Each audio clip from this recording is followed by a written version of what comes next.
excellent travail. Messieurs les ministres, monsieur le recteur, cher Gilles, merci au premier universitaire de France de nous accueillir dans la première université de France. Madame l'inspectrice générale, très chère Florence, messieurs les inspecteurs, monsieur le préfet, cher Pierre, nous voici réunis ensemble, le 6 juin, date que le général n'aimait pas beaucoup. C'est peut-être pour ça, par dérision, qu'on a trouvé que c'était pas mal de le faire ce jour-là.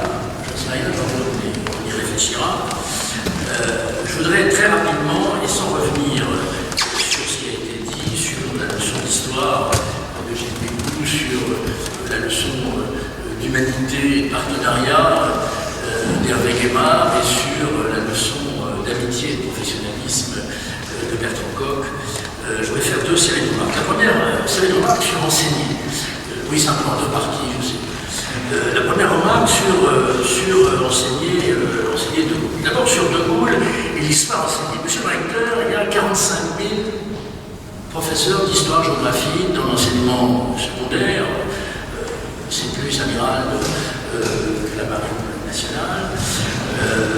Ces gens enseignent à 6,5 millions d'élèves, et au fond, enseigner De Gaulle, c'est une triple exigence. C'est les membres de mon jury d'agrégation qui sont ici reconnaîtront un propos syncratique, comme vous voulez, une exigence académique, une exigence didactique et une exigence pédagogique. L'exigence didactique, c'est celle qui consiste à faire rentrer dans nos enseignements les acquis stabilisés de la recherche historique. Et pour ces professeurs auxquels on demande beaucoup, monsieur le recteur, beaucoup, on demande des bons en histoire, géographie, en enseignement moral et civique, eh bien, la tâche de l'inspection générale, le devoir d'État de l'inspection générale, c'est de les y accompagner. Et c'est aussi ce qui a été rendu possible, j'y reviendrai, par l'unité de vue, les routes de convergence qui s'établissent entre l'institution, l'inspection générale, la Fondation Charles de Gaulle et Cadet.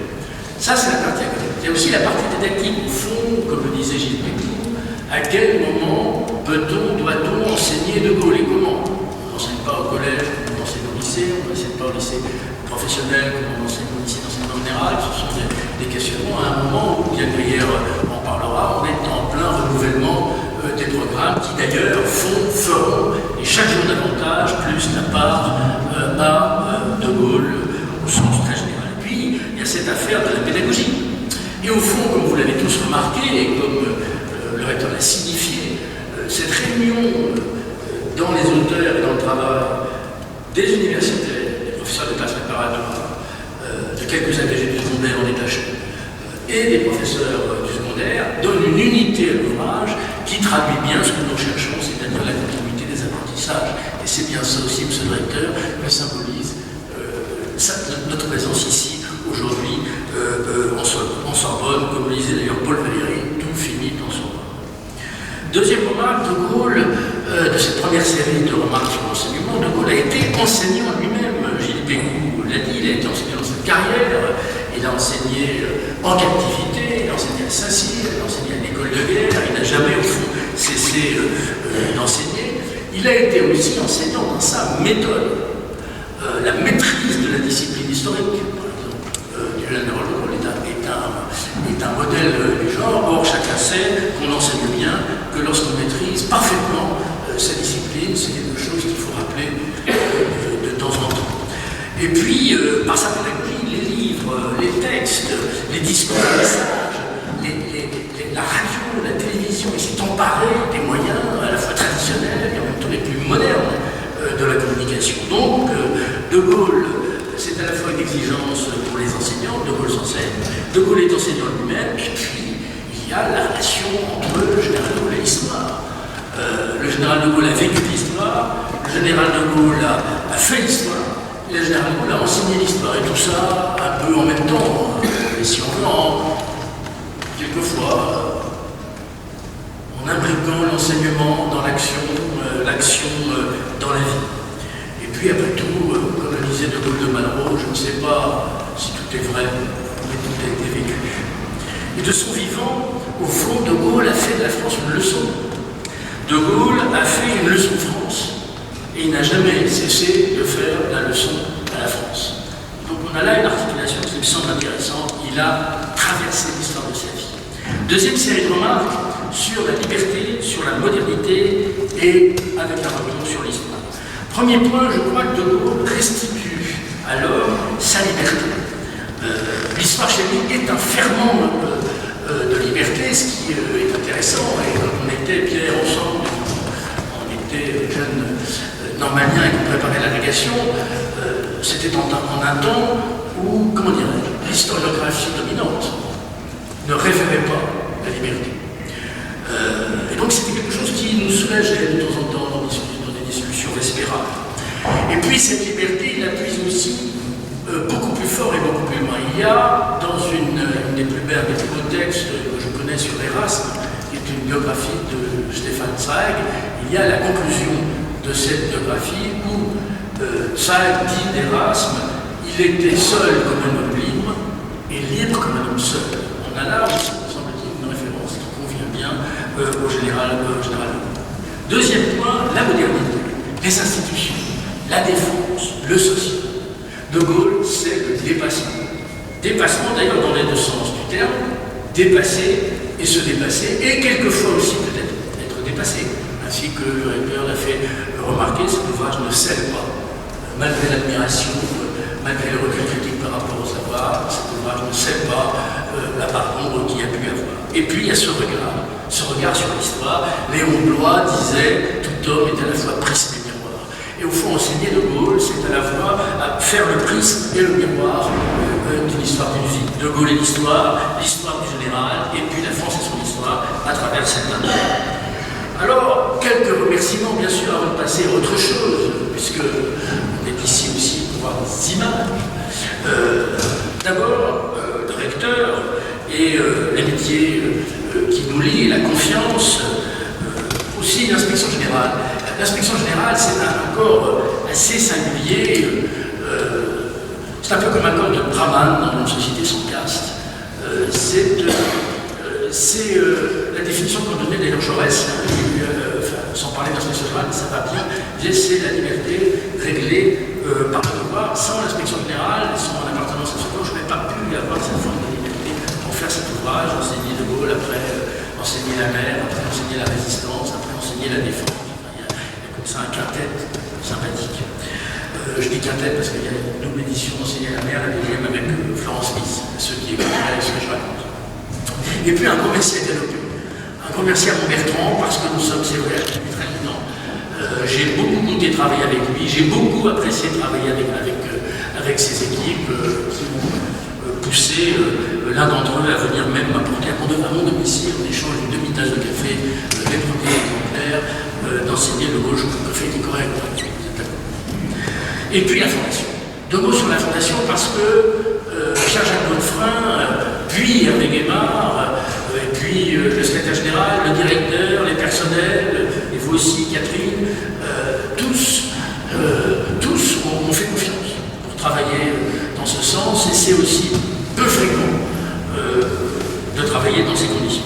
Je garderai dans le meilleur pour la fin la partie précieuse du tout, la partie précieuse du travail, c'est Diane Grière qui a tout compris, sans laquelle l'ouvrage n'aurait pas pu, évidemment, avoir les enfin, je dis évident, évidemment, il n'y a rien d'évident, parce que, comment dirais-je, dans les moments pas forcément simples de cette navigation, elle a toujours été là, et elle joue en quelque sorte le rôle, elle joue en quelque sorte le rôle de stabilisateur automatique, et ça n'est jamais.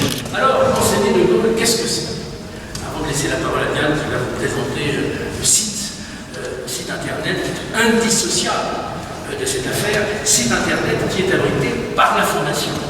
Et ce n'est pas rien pour l'institution éducation nationale que d'abriter un site pédagogique dans une fondation. C'est un signe incroyable, c'est la de confiance et évidemment de reconnaissance. Alors enseigner De Gaulle, tout le monde aura lu The Economist du 28 juillet dernier, où, rendant compte de l'ouvrage de Julian Jackson, superbe biographie, qui s'appelle The Search and Idea of France, The Life of Charles de Gaulle, et qui est un très bon texte. les économistes s'en rendaient compte avec cette photo, Jupiter's Father, que vous avez évidemment tous reconnu. C'est assez intéressant. Un certain nombre de choses se sont passées depuis juillet 2018. Mais on peut quand même se souvenir de cette photo avec. Alors, De Gaulle, c'est d'abord, et ça reste jusqu'à la fin de sa vie, un militaire. Le voici en s'insérant en 1910, lorsque j'entrais dans l'armée, elle était la plus belle chose du monde, évidemment aussi. Et puis, il sert au 33e régiment d'infanterie. Voici une photo du colonel Pétain, au milieu de ses officiers, commandant le 33e régiment d'infanterie d'Arras. Et De Gaulle sert sous cet homme, ils ont quelques années d'avant, en 1856, Pétain, 1890, pardon, pour De Gaulle. Mais ce chef de corps respecté, aimé, directeur du cours d'infanterie à l'école de guerre, je crois qu'il y a aussi une alchimie qui fonctionne bien, ce qui fait qu'on peut dire qu'au fond, jusqu'aux années 30, De Gaulle appartient à ce qu'on appelle à l'époque la maison Pétain. Il fait la guerre. Voici dans une tranchée la photo des pavotes. Un certain nombre de photos qui sont pavotes, je préfère les montrer plutôt que de les expliquer parce qu'elles sont quand même intéressantes. Voici dans une tranchée du lieutenant-colonel Boudor. Voici une photo connue, qui peut-être dans l'ouvrage d'ailleurs, de Gaulle. Vous le voyez au fond. Et j'insiste sur cette photo parce que c'est très peu fréquent de voir une photo du général Servan-Lassault, puisque ce n'était pas vraiment sa direction personnelle. Cette photo, vous connaissez aussi, qui est intéressante. Ce sont les 4 frères de Gaulle, tous officiers, tous ayant fait la guerre, tous survivants, ce qui est intéressant. Entre deux, De Gaulle a été prisonnier. Il y a un très beau chapitre de Frédéric Léopold dans l'ouvrage. Elle a fait un très beau texte sur le sujet. À quel point la captivité a marqué De Gaulle, et encore très très tard dans sa vie, comme on dit, sa correspondance personnelle. Et mais il y a un épisode qui est peu connu, mais dont on va entendre parler en 2020. C'est l'épisode polonais. Ça, c'est l'armée à l'air, l'armée bleue équipée à la française. Vous avez connu, sauf les confédérats, les chapeaux, les képis polonais, c'est pas vraiment képis, confédérats, mais peu importe, qui défilent à Paris, équipés, entraînés à la française, et qui se retrouvent en 1920, en août 1920, devant la Vestule, pour parler la route à l'armée rouge. Je rappelle ce qu'avait dit Lénine, la révolution mondiale passera sur le cadavre de la Pologne. Eh bien, il n'est pas passé. De Gaulle dit dans une mission, qui est confiée en partie au général Henry, au général Fégan, et ça c'est un tableau que j'ai trouvé au musée de Varsovie. Ça va être assez intéressant la façon dont les Polonais préparent le 100e anniversaire de la bataille des Vistule, qui est en l'invasion polono-russe aujourd'hui, étant donné ce qui se passe par là. Mais De Gaulle y était même en première ligne. Ça, c'est pour le plaisir de vous montrer. C'est assez intéressant sur le plan historique parce qu'il y a des uniformes très très variés, des uniformes français, allemands, polonais, si on peut dire. Il y a même un élément autrichien, puisqu'il y avait des Autrichiens, il y avait des Polonais dans l'armée. Le 19e bataillon de chasseurs de Trèves, que commande De Gaulle, commandement prestigieux, les chasseurs à pied, élite de l'infanterie française, et c'est là d'ailleurs où De Gaulle écrit l'intelligence étant veilleuse à l'armée du Rhin. Et c'est tant mieux, car que peut l'intelligence, prétentieuse, impuissante. Mars était beau, fort et grave, mais il avait peu d'esprit. Et puis voici De Gaulle au Liban, il n'est pas resté longtemps, et d'ailleurs De Gaulle a très peu de carrière, il n'a pas de carrière coloniale, hein, c'est un officier métropolitain, il n'a d'ailleurs pas non plus goûté beaucoup à Alger. C'est assez intéressant de voir. Là, il sort de l'école de guerre où on le voit aux araignées qui ornent son col.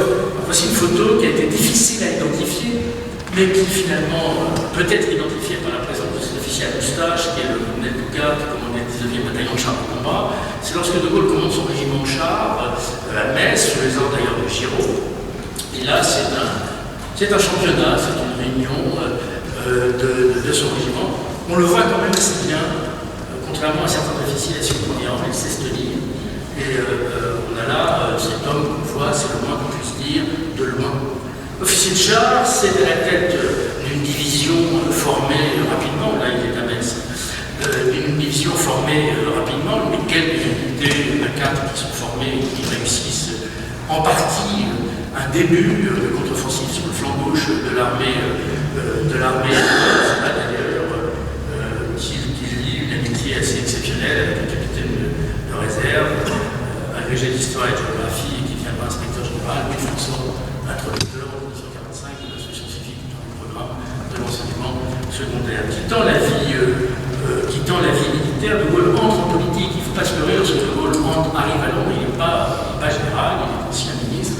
Le voici avec le gouvernement Reynaud, photo également célèbre, avec cette haute silhouette dont le képi mange en partie le regard.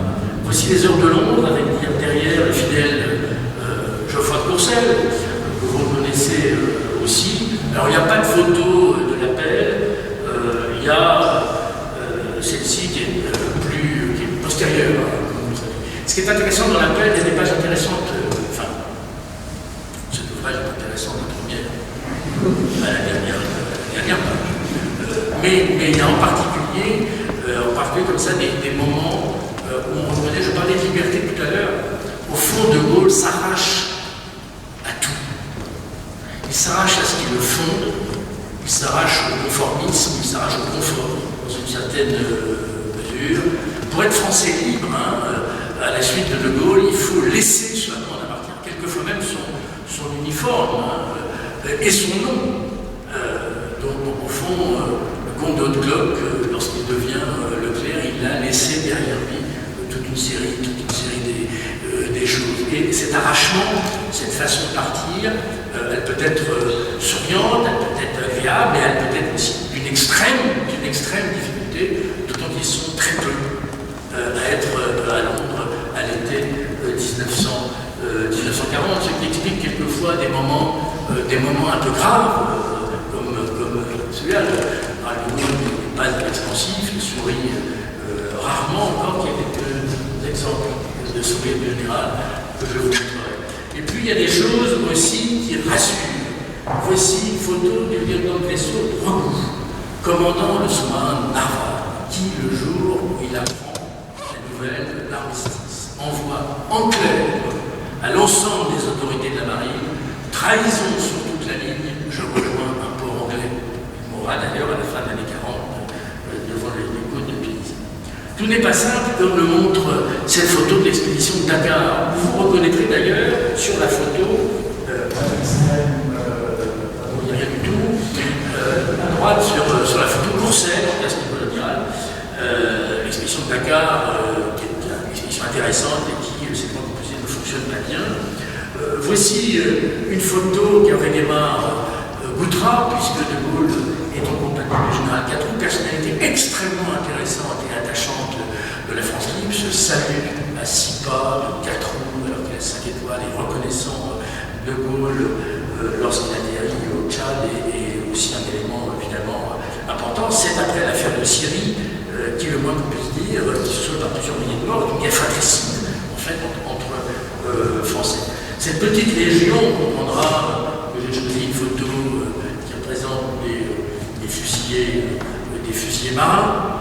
Cela ne faisait pas partie du commando Kieffer, mais se passait en vue par le général de Gaulle. Le général de Gaulle qui trouve le temps, malgré tout, la photo n'est pas bonne, mais elle est belle. Voici de Gaulle, en 1942, en juin 1942, vous voyez ce qui se passe en juin 1942, en Irak, chose vraiment complexe, le général de Gaulle, c'est une photo hachée. De Gaulle se trouve dans un endroit qui s'appelle Philidor, qui est un centre de technologie coloniale et qui est aussi le centre de rééducation des mutilés français. Et il va y passer une journée avec les médecins, avec les gens qui soignent. Je trouve cette photo très intéressante sur, au fond, la profonde humanité du général. Profonde humanité que les Britanniques ont essayé de mettre en valeur, en lançant, comme disait le général de Gaulle, en le lançant, je cite, une savonnette. Le voici avec Yvonne de Gaulle. Et si Yvonne de Gaulle est là, personnalité là aussi complexe et attachante, extrêmement féminine, ce geste dans les cheveux, cette tête à demi penchée, elle arrive presque à être décontractée, ce qui n'est pas vraiment le cas. Vous l'avez remarqué, de son mari qui est pourtant là fait, semble-t-il, d'énormes efforts. Et puis il y a la résistance. La résistance qui est naturellement symbolisée par Jean Moulin. De Gaulle disait, sans Jean Moulin, il y aurait eu des résistances, avec Jean Moulin, il y a la résistance. Cette photo est belle, elle a été prise en février 1940. On on l'associe volontiers à des situations postérieures, parce qu'il a ce côté héros romantique, peu importe la limite, puisqu'elle est belle, elle signifie les choses. La France libre, par ailleurs, ce n'est pas une vallée de roses. Voici le télégramme numéro 298 du 6 juin 1942 de Gaulle à Leclerc. Je cite, le troisième paragraphe n'est digne ni de vous, ni de moi, ni de vous. Il n'est pas impossible que mes subordonnés que je commette des erreurs que mes subordonnés devraient ensuite réparer. Ce serait là le simple devoir. Et comme je porte la lourde charge de réparer les erreurs de tant d'autres, je dois vous rappeler au respect qui m'est dû. Ce texte est évidemment extrêmement intéressant entre De Gaulle et Leclerc. Et pourtant Leclerc, personnalité exceptionnelle, gentilhomme picard, au regard d'Aigues-Marines, fidèle parmi les fidèles, gaulliste parmi les gaullistes, la lettre qu'écrit le général de Gaulle à Madame, la générale Maréchal, qui est encore général Leclerc de Club, Madame, j'aimais votre mari, sous l'écorce, nous n'avons jamais été séparés l'un de l'autre. Il a quelque chose d'extrêmement puissant, d'extrêmement fort, c'est la libération de Paris, évidemment, le dernier. Et puis De Gaulle sillonne les champs de bataille, voici en Italie, c'est une très belle parce que il y a la Croix de Lorraine, parce qu'il y a le général, bon, c'est un avion américain, ce qui montre bien d'ailleurs qui est responsable du réarmement de l'armée française et de quoi encore en 1944 la France est. Cette photo de De Gaulle en Afrique, photo qui est souriante parce que les choses se passent bien, on a la conférence de Brazzaville, donc puis l'Afrique, la France libre fut africaine, comme le dit Eric Lénine, c'est quelque chose aussi de très fort là-dedans. Il y a cette photo, c'est De Gaulle au Havre, le 7 octobre 1944, au Havre où ce qu'il en reste. Et le regard du général montre, nous sommes en octobre 1944, ce qu'il y a à faire, non seulement restaurer la légalité républicaine, mais reconstruire et refaire la France. Ça, c'est la place des Galeries Lafayette, aujourd'hui place d'ailleurs Charles de Gaulle, c'est chez moi, enfin, ça va à cette époque-là. Et ça, c'est le livre d'or, c'est l'auteur du final, très proche de la Fondation, évidemment, qui a été mon maire, dont j'étais adjoint, qui écrit ces quelques mots sur le livre d'or, au Havre, blessé pour la France, mais vivant, et qui sera grand, ce qui est vrai. De Gaulle, ne l'oublions jamais, est un militaire, il est aussi chef de guerre. Son rôle militaire, son rôle de chef de guerre, il exerce pendant la guerre, il exerce comme chef du gouvernement provisoire de la République française. Et le voilà dans c'est le Curie, c'est un des sous-marins des forces navales françaises. C'est à la toute fin de la guerre, vous voyez d'ailleurs ce bateau qui est à droite, c'est un type 21 allemand qui a été récupéré, donc vous voyez que c'est en 1945, naturellement. Or, c'est sur la question militaire, voici le débat de décembre 1945, c'est sur la question militaire que s'achève cette partie de la vie du général de Gaulle, parce que c'est sur la question du choix de la France en 1945-1946 que se sépare de Gaulle et des partis, et d'une partie aussi des gens qui l'ont suivi. Il n'est d'ailleurs pas seul à ce moment à partir, un certain nombre de résistants, un certain nombre de gaullistes choisissent de partir, qui dans l'édition, alors, c'est le discours de Bayeux, et c'est le discours évidemment fondateur, et c'est ce moment du RTF. Je ne résiste pas, d'habitude c'est bien que je fais ça quand on présente ces sujets, je ne résiste pas à montrer les gestes et les attitudes de sémaphore du général de Gaulle.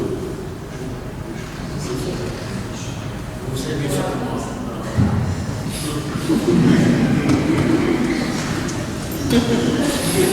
Et puis c'est un personnage qu'on voit loin quand même.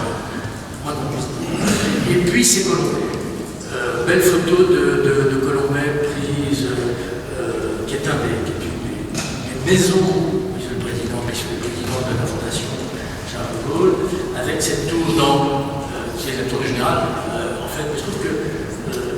photo prise sous la neige, évidemment assez contemporaine, elle est intéressante.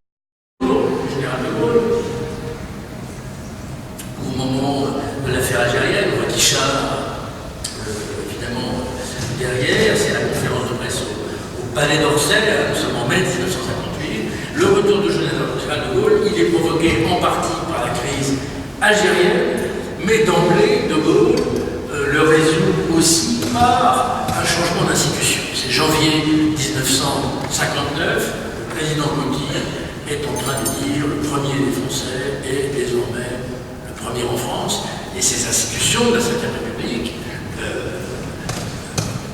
programme terminal d'histoire qui est en cours d'écriture devrait faire toute sa place.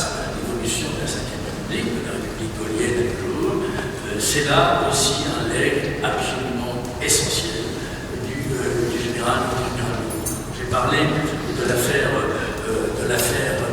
algérienne, cette affaire algérienne dont il faut reconnaître qu'elle est en quelque sorte pour De Gaulle comme une biographie ambidextre, 4 ans sous la 4e, 4 ans sous la 5e. On met autant de temps à l'arrêter d'un côté que de l'autre.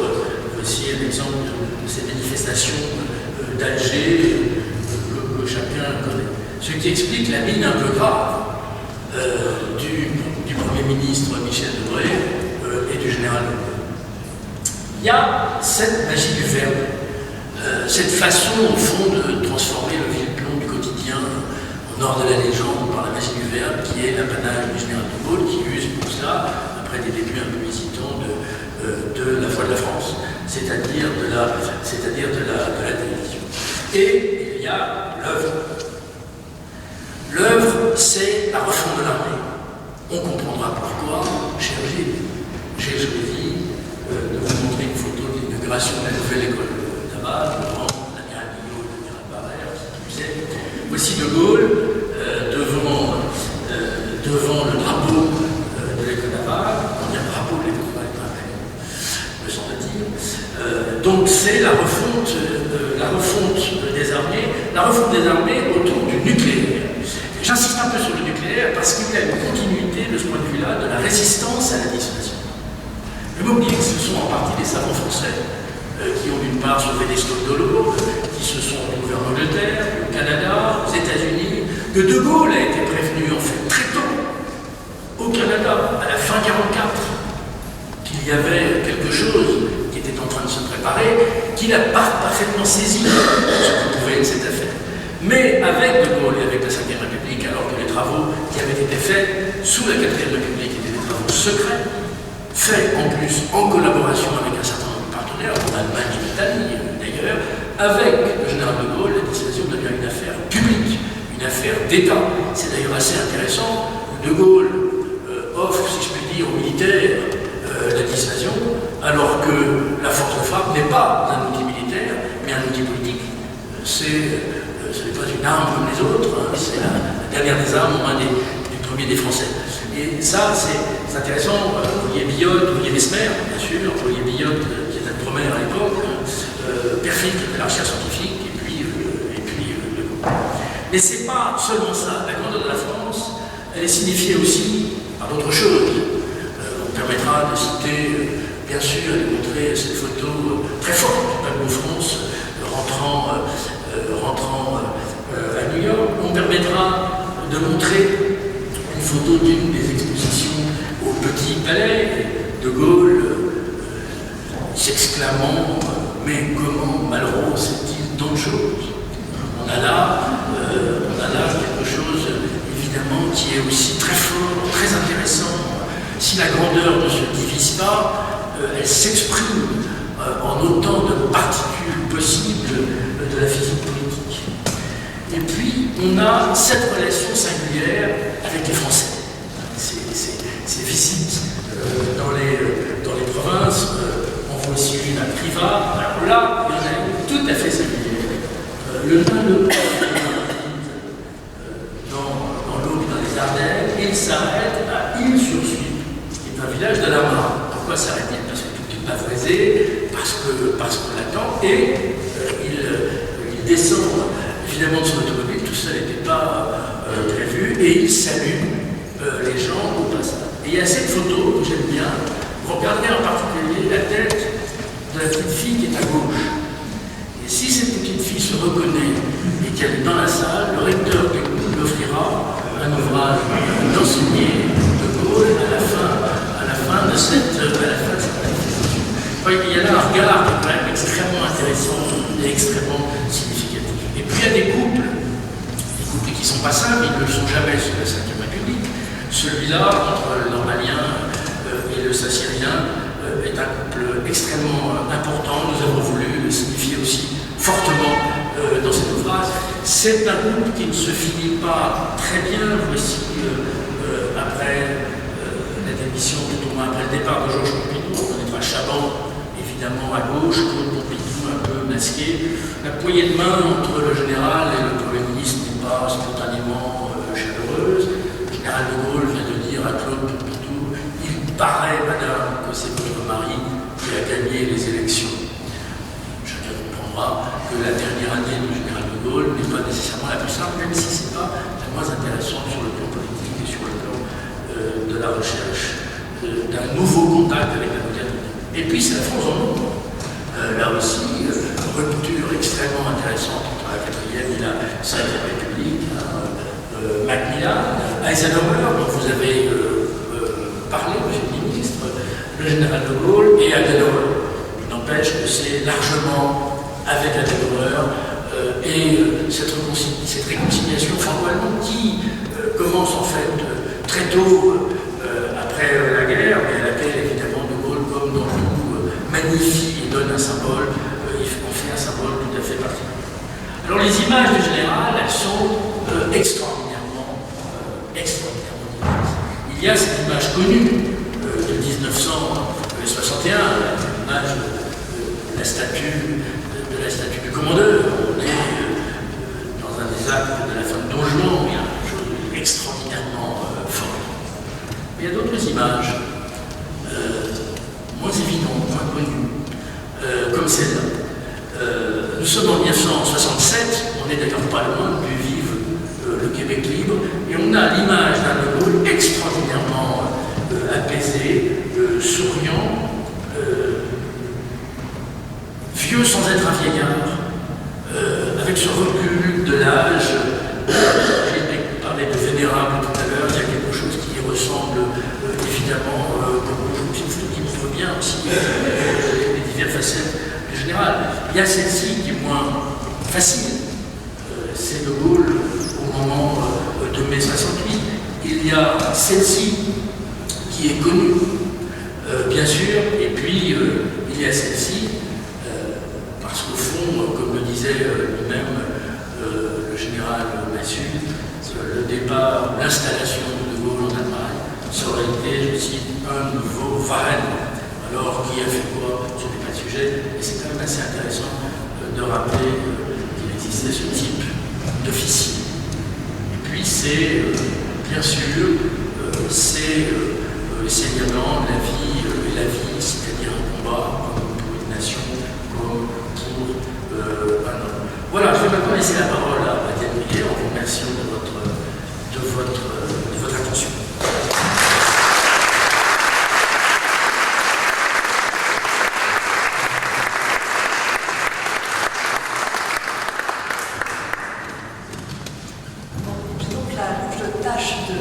Après d'aussi brillants orateurs.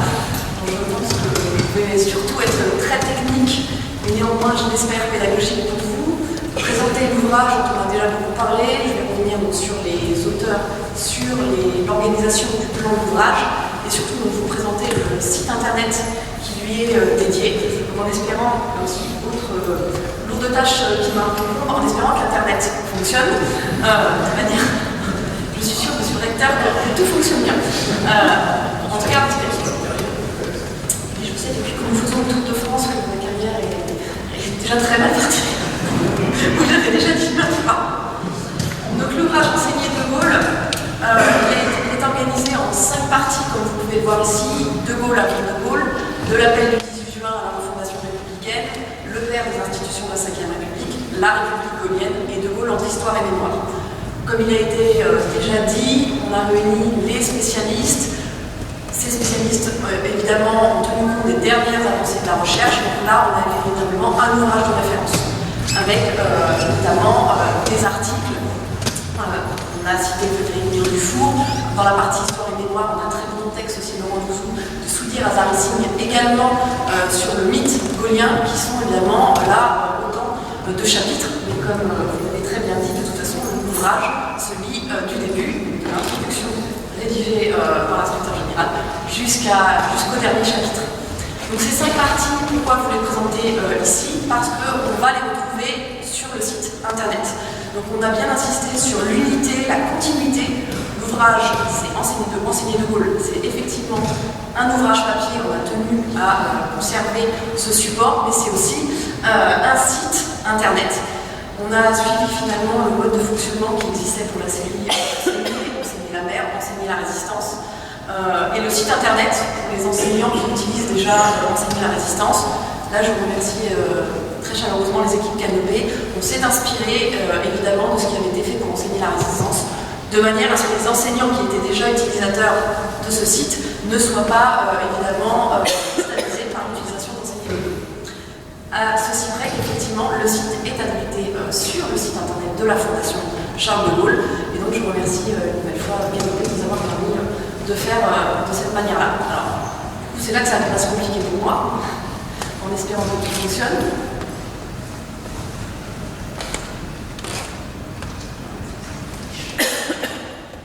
Normalement derrière. Alors, c'est bon. Donc le Enseigner de Gaulle, vous l'accédez. Donc l'adresse du site internet de la Fondation, c'est www.charles-de-gaulle.org. Donc on y accède via l'espace pédagogique. Vous avez ici, alors comme on a été, pour être sûr que vous n'échappiez pas au bouton, on l'a mis à plusieurs endroits. Vous l'avez ici, soyez sûr que vous pouvez le voir ici, et vous pouvez même y accéder ici. Donc je précise, tous les boutons fonctionnent, ce ne sont pas des boutons factices. Donc vous arrivez sur cette page d'accueil, où vous retrouvez les fameuses 5 parties. Donc on a vraiment repris le plan de l'ouvrage. Les enseignants qui ont travaillé sur ces séquences pédagogiques, évidemment, étaient en contact avec les auteurs des articles scientifiques, ce qui a permis, évidemment, là aussi, de composer un ensemble. Alors, je tiens à, évidemment, remercier, alors, je pense qu'ils n'ont pas pu venir aujourd'hui, mais à remercier les enseignants. Finalement, ce travail-là, ce n'est pas moi qui l'ai réalisé, ce sont bien les enseignants des académies de Lille et des académies de Reims. Donc, il y avait 11 enseignants de l'académie de Reims, 7 enseignants de l'académie de Lille. Ce sont aussi les IAIPR des 2 académies qui ont véritablement œuvré, avec lesquels j'ai travaillé. Je tiens à les citer, Stéphane Henry, Jean-François Babille et Marie-Claire Ruiz, qui ont véritablement été les chevilles ouvrières de ce travail, qui est considérable. Là, je ne vais pas pouvoir vous montrer tout le site internet, mais on a plus d'une centaine de documents. Alors, des documents qui sont incontournables, comme ceux que vous attendez évidemment de voir sur le Gaulle, mais aussi des documents inédits. Donc, les enseignants sont allés chercher véritablement des documents qu'on n'avait pas l'habitude de voir, documents, je vais y revenir, libres de droit, que vous pouvez télécharger dans vos classes et que vous pouvez utiliser évidemment en fonction de vos besoins. Ceci dit, là je parle du versant enseignant, mais évidemment le site est aussi, s'adresse aussi aux passionnés, et d'après les premiers retours que j'ai lus, il n'est pas d'ailleurs consulté uniquement par les enseignants. Ça veut dire qu'on a vraiment un outil qui est à la fois pédagogique mais aussi qui s'adresse à tous.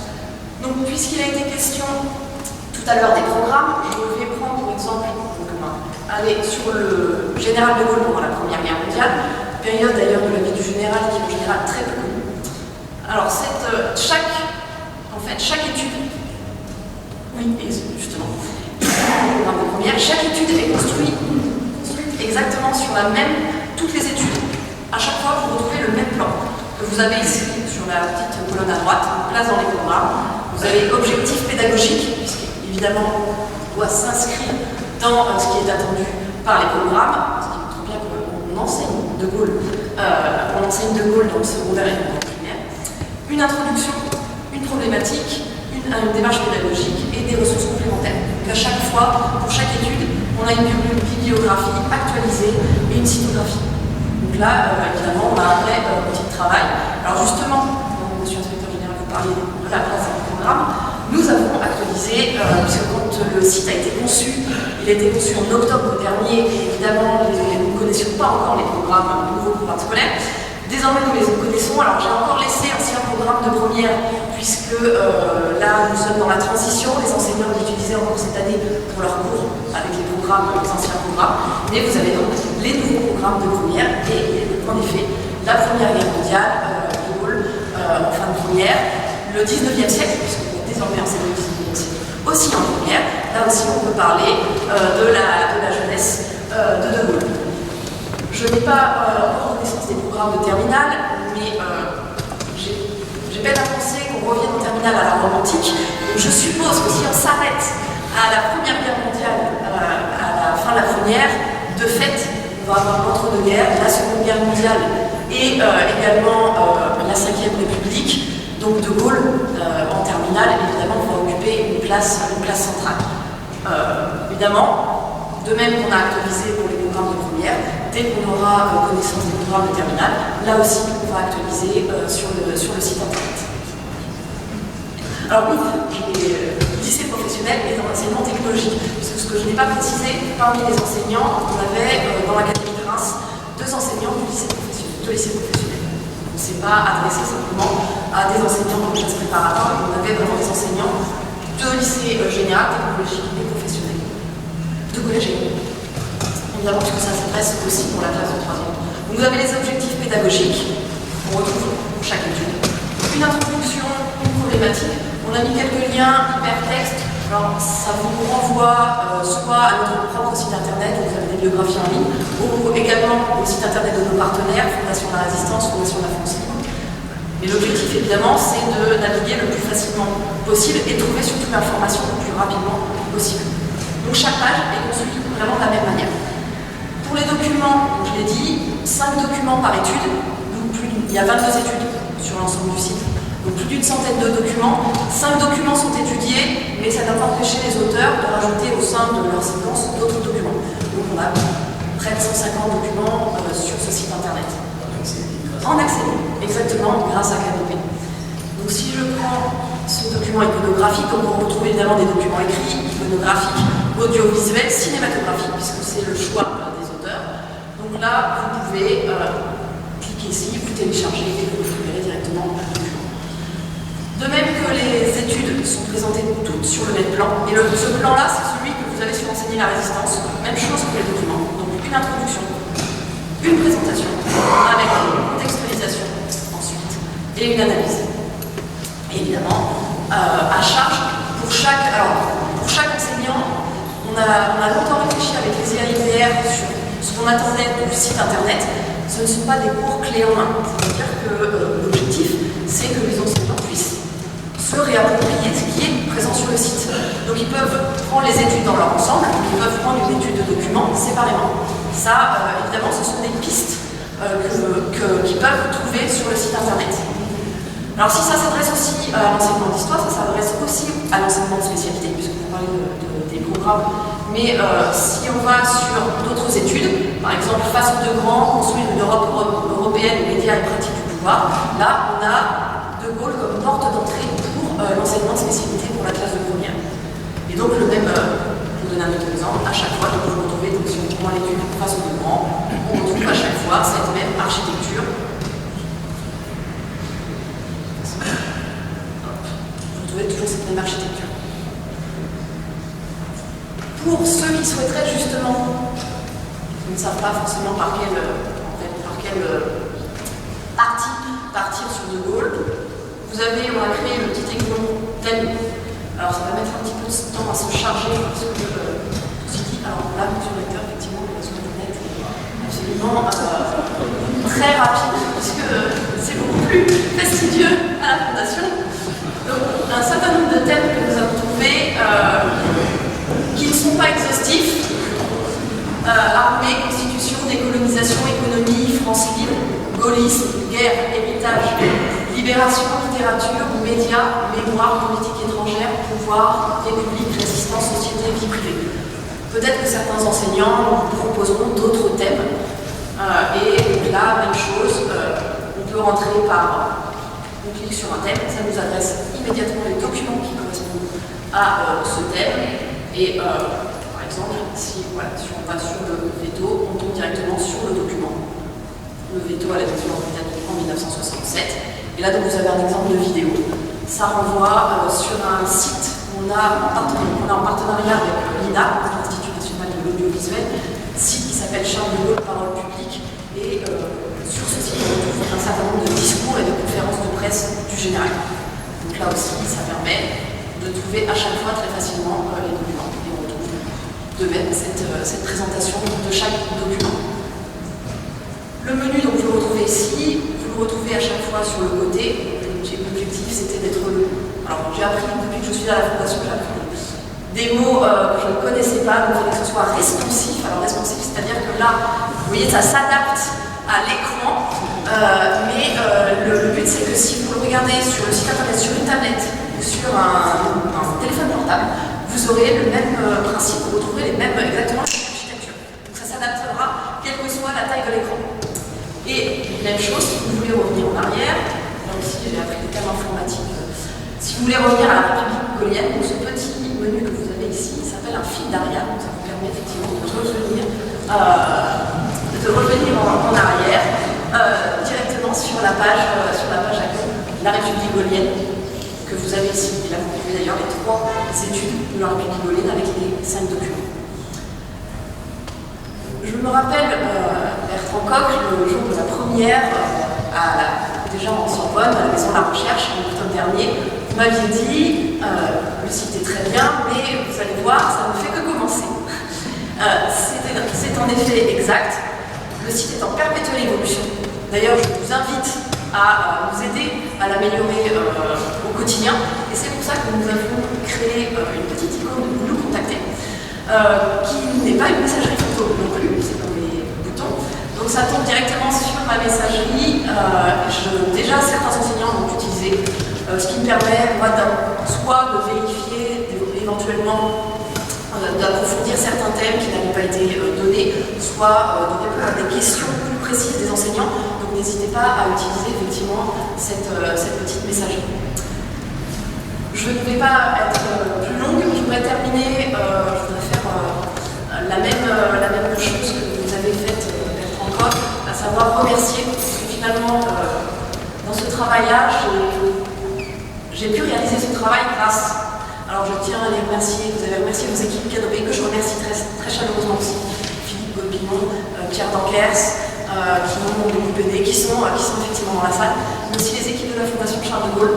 Je tiens à remercier Jean-Baptiste Berg, qui est un des artisans de l'architecture et de l'esthétique du site internet, et surtout Olivier Baudouin, qui est également dans la salle, qui est l'ingénieur informatique, sans qui, en fait, techniquement, un tel site, aussi riche, didactiquement et pédagogiquement qu'il est, n'aurait pas pu être techniquement possible. Donc je tenais à les remercier également, puisque il fallait, non, parce que ce sera la 101e fois que la soirée que je vous remercie, et surtout pour remercier le secrétaire général de la confiance que vous m'avez accordée pour mener à bien ce projet.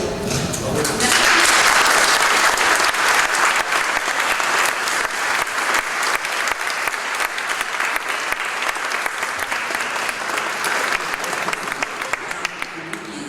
Deux ans de travail pour un ouvrage, 22 séquences pédagogiques, 150 documents et 200 heures de cours en accès libre.